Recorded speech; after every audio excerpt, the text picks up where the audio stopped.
тең келмейтін алтында еш қолдағы.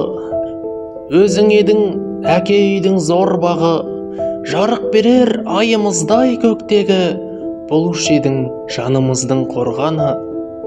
Бимендин Нұртай Төлеғұлұлы 1944 жылдың 15 сәуірінде Көкшетау облысы Арықбалық ауданына қарасты Әлжан ауылында дүниеге келген. 1959 жылы Әлжан ауылының 7 жылдық мектебін бітірген соң 1960 жылы Лабанова ауылындағы механикалық училищесіне оқуға түсіп, келесі жылы 17 жасар жас жігіт туған ауылында тракторшы болып еңбек жолын бастайды. 1963 жылы 4 жыл бойы солтүстік теңіз флотында Мурманск, Архангельск және Кронштадт қалаларында әскери борышын өтейді.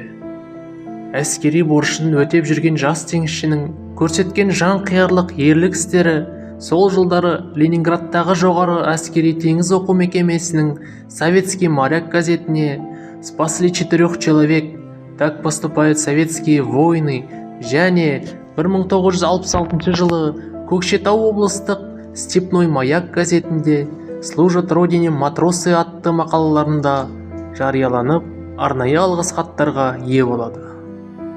Ерлік пен елдік рухты ұстанған ер ретінде Кеңестер одағына адал қызмет атқарғаны үшін, өртті ауыздықтаудағы ерлігі үшін мемлекеттік наградаларға ұсынылады.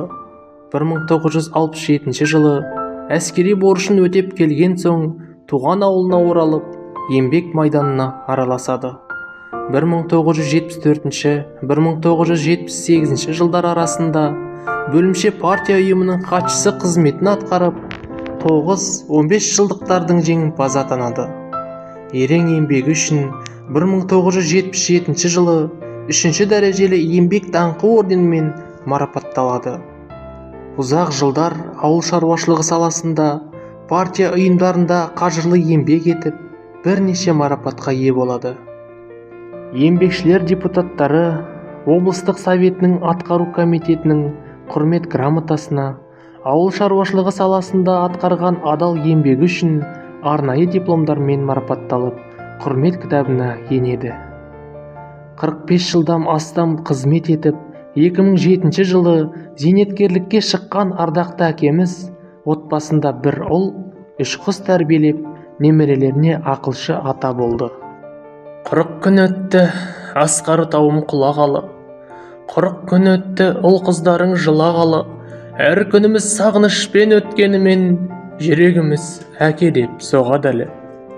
Біздер үшін асқар едің шын асқақ, сенсіз қалды жанымызда тым ақсап, жанарларды жәудіретіп мәңгілік, кеттің әке жанымыздан жырақтап.